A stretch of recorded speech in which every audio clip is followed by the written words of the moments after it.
Good afternoon, everybody. It's Maureen here again from Taking the Fear Out of Cancer. So today I want to talk to you about resilience. I want to talk to you about resilience in a way that perhaps might not be as obvious. And it's about tapping into that piece of you that you didn't even think you had until life threw a curveball at you or gave you something that you completely unexpected that you didn't think in the past you could cope with or you could handle. I was fortunate to be given the opportunity to talk to some students yesterday. It was at my first leaving do from the University of Oxford, and they did a nice presentation at the end, and they said lots and lots of nice words, for which I'm very grateful. And I wasn't actually expecting to give a speech, but then it seemed a bit awkward not for me not to say anything, so I did. You know me, give me an audience, and I went off. Now, when my students have been doing their PhDs, at the very, very start of it, I talk to them about the beast that is the doctorate and how not all of their research will go perfectly all the time.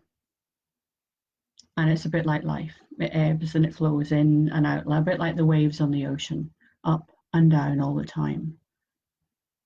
And it's only when in the dip, when the research isn't going so well, that they struggle the most. That's when their thinking goes a little bit crazy, like the jumbled up snow in the snow globe when it's been shaken violently. So for me, it seemed quite sensible to share this with them at the start of their journeys, at the start of this 4-year piece of research, for them to understand that it's never going to be perfect. Life is never perfect. And let's face it, who determines what's perfect anyway? But it may not go how they planned. It may not go as easy, as simple, as straightforward as they thought it might.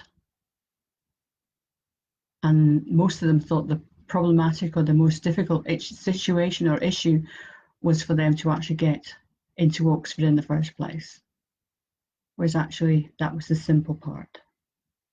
But that's maybe for another day.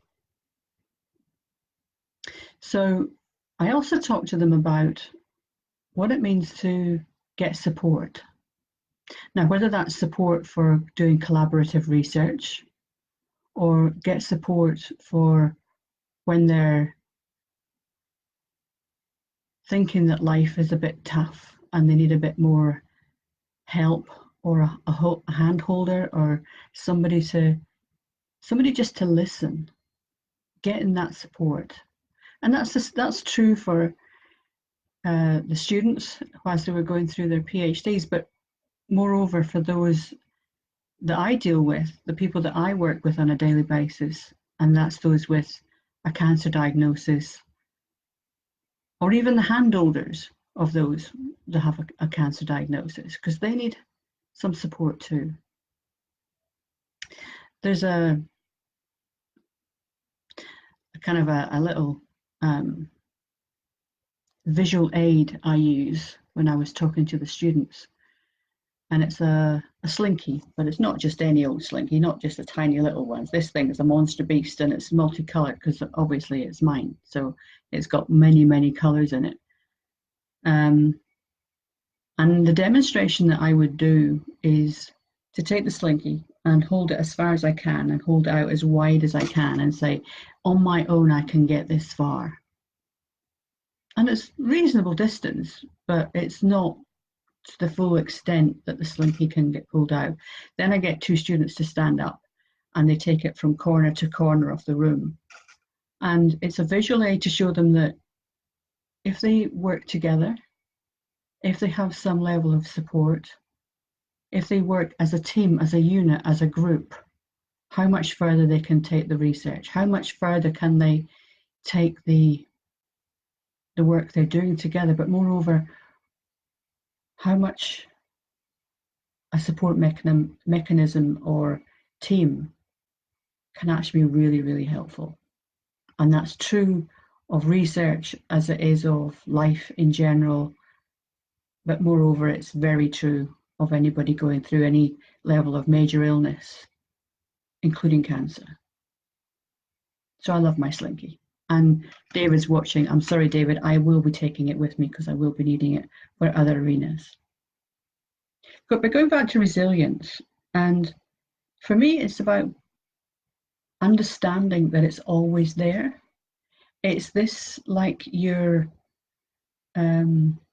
special sauce, the special essence of who you are that you don't even know is there until at some point in your life your back's pushed up against the wall, that you're thrown the curveball, that life just threw you something that was unexpected, and now what? I was talking to a lady yesterday morning about her experience of supporting her father through his cancer diagnosis.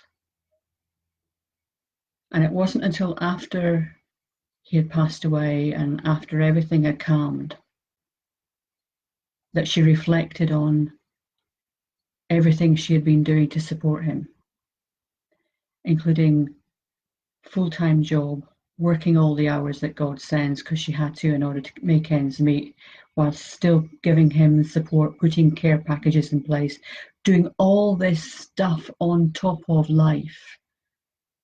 And it didn't seem like a burden at the time. It didn't seem like excess at the time.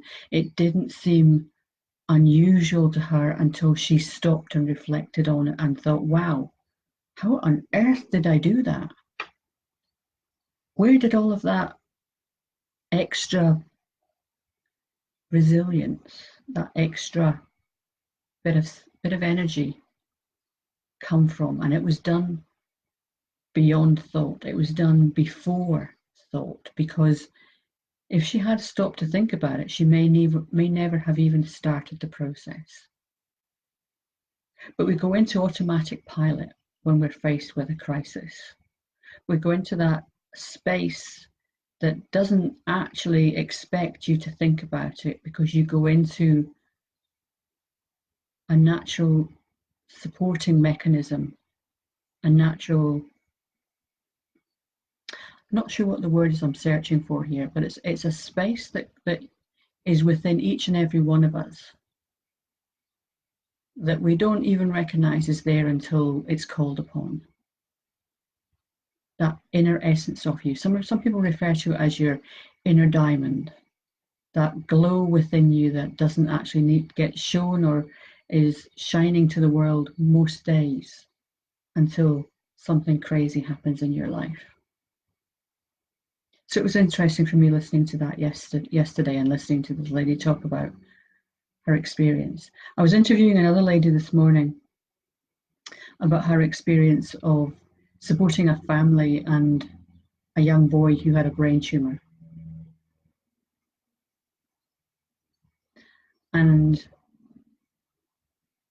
whilst everybody else that was trying to support the family was coming in with their own heavy thinking about the situation, their own sadness, and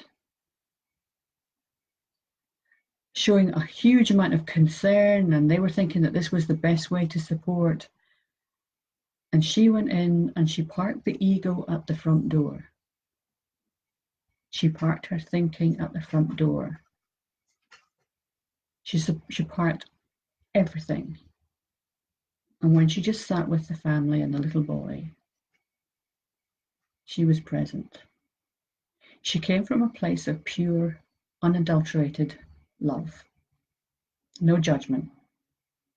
No thinking about it. Just presence. Pure and utter presence. And when you come from that space, that's resilience too. Because it demonstrated to the family that they didn't have to get caught up in their thinking. They didn't have to get carried along with the wave of emotion that was being demonstrated to them from other people around them, and indeed their own emotion.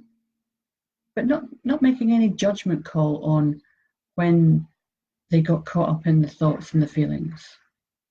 No judgment. If that's what occurs, that's what occurs. But it allowed them a space of peace and calm.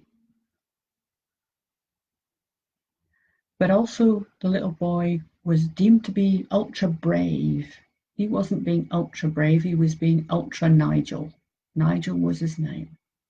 He was being perfectly Nigel, because Nigel knew how to look after himself. Nigel knew how to show up in the world in a way that supported him best in that current situation. But he also was very mindful of when he needed to get out of a space.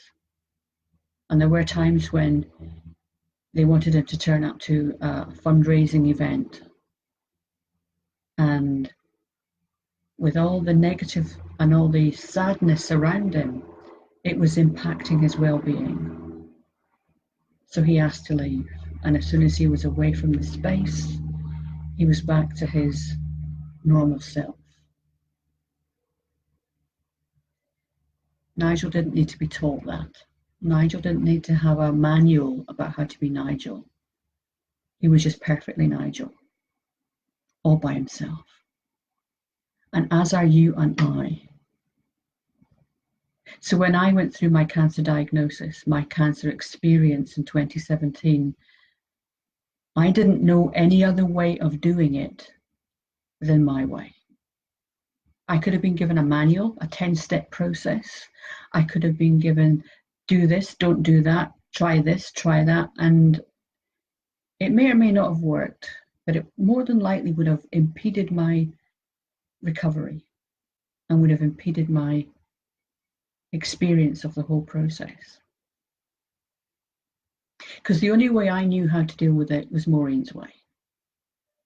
Rightly, wrongly, however it showed up to other people, the only way it appeared to me to do it was my way. And others will find the same experience. As long as they're true to themselves and they go through the kind of scenarios that are put in front of you in a way that feel right to you and for you, the journey should be easier. I can't say it won't be pain-free. I can't say you won't need treatment, you won't need surgery, but your experience of what's occurring for you will hopefully be calmer. So what I'm trying to point to is the true essence of who you are. The true essence of the being that is listening to these words.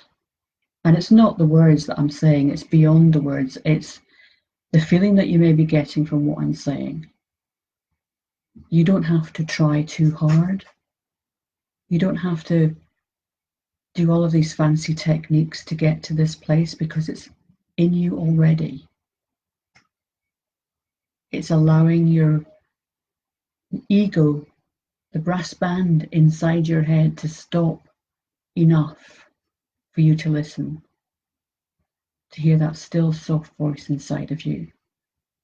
That's your inner essence, and that's where your resilience lives, silently ticking away and appearing when you need it. Always there, never lacking, never broken. I'd like to leave that with you there today. So next week, I'm going to be in Spain. Lucky me. I'm going to be viewing the house again that we're buying. We're going to be looking at the area that we're moving to, meeting a few neighbours, and just generally relaxing. So I may or may not be online at 1 o'clock next Friday, because I'm likely to be either en route to Alicante Airport or on the way back. Actually sat in an aircraft. I can't remember now what time we're flying. So unlikely to be online next week, but you never know, I might just show up anyway and surprise you. For now, I wish you a fabulous rest of your Friday, an amazing weekend, and I look forward to seeing you all very soon. Bye for now.